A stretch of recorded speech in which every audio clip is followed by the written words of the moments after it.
দেখতে পারতেছেন যে আসলে সিরিজ দিয়ে কিভাবে তৈরি করে এই পিঠাগুলো, খুব সুন্দর করে দেখেন, খুব সুন্দর।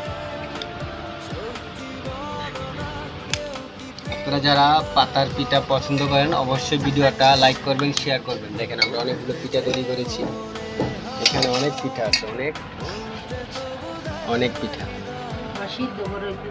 আবার আমরা আপনাদেরকে আরো কিছু দেখাবো যে আমরা কিভাবে সিদ্ধ করে তৈরি করছি।